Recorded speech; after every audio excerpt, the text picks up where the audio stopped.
Indonesia nampaknya memang harus waspada dengan manuver Cina di Natuna Utara. Sebab Cina pernah menduduki Pulau Natuna sebelum Indonesia merdeka. Faktor historis inilah yang membuat Cina saat ini menuntut haknya di Natuna Utara dari tangan Indonesia. Aneksasi Cina di Natuna dimulai pada dinasti Song.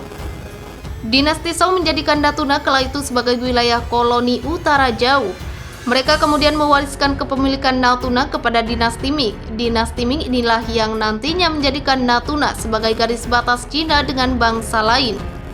Menurut pengakuan Cina, Laksamana Cheng Ho sengaja menjadikan Natuna sebagai pangkalan angkatan laut di mana bila hendak melewati pulau tersebut maka akan masuk ke wilayah kekaisaran. Natuna lantas dikenal sebagai pulau gerbang masuk ke teritori laut Cina bagian selatan. Kemampuan Cheng Ho mengelola Natuna menjadikan pulau tersebut punya nilai strategis.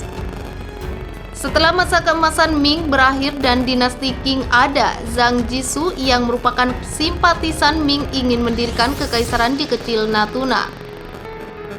Zhang bersama 300 pengikutnya migrasi ke Natuna dan membangun kerajaan di sana. Zhang Jishu, penduduk asli Chaozhou, Provinsi Guangdong, mendirikan kerajaan di Pulau Natuna sebelum Belanda menyerbu Indonesia. Kepulauan Natuna berjarak sekitar 400 km dan Zhengmu Shoal, yang garis lintangnya hampir sama dengan Zhengmu Shoal.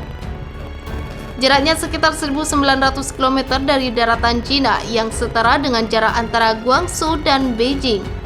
Jaraknya 225 km dari titik terdekat ke Pulau Kalimantan, jelas media Cina Sohu.com pada 27 Agustus 2020. Zhang berhasil menyulap Natuna jadi pulau strategis bernilai tinggi. Keberadaan Natuna paling utara di Nusantara ini membuatnya menjadi tempat singgah paling nyaman bagi para pelaut.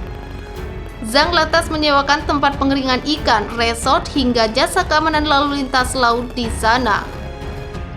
Gegara bisnisnya ini kerajaannya jadi tercium pihak barat. Belanda yang tengah mencari koloni baru kemudian menyasar Natuna sebagai jajahannya.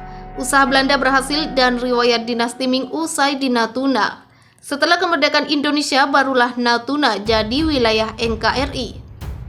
2 tahun setelah kemerdekaan Indonesia, pemerintah Kuomintang Cina kemudian mulai lagi mengungkit masa lalu Natuna.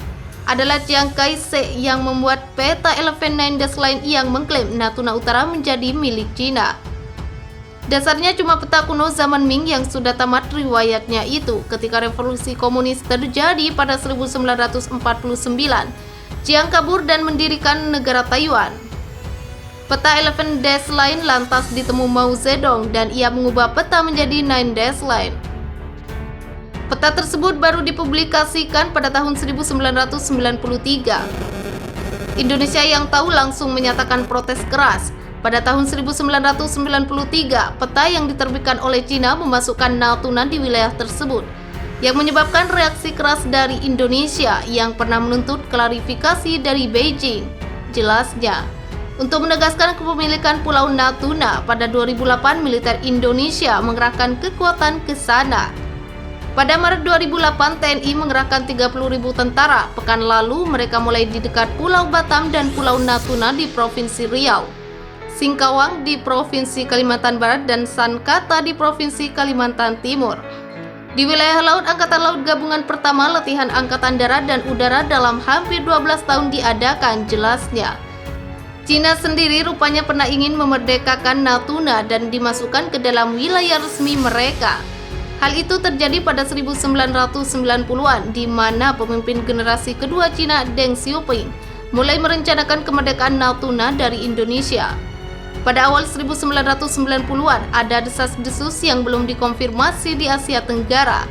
Perwakilan Cina di Kepulauan Natuna memiliki kontak rahasia dengan Deng Xiaoping, seorang tokoh terkemuka di Cina daratan, jelas media Cina Sohu.com pada 2020 lalu.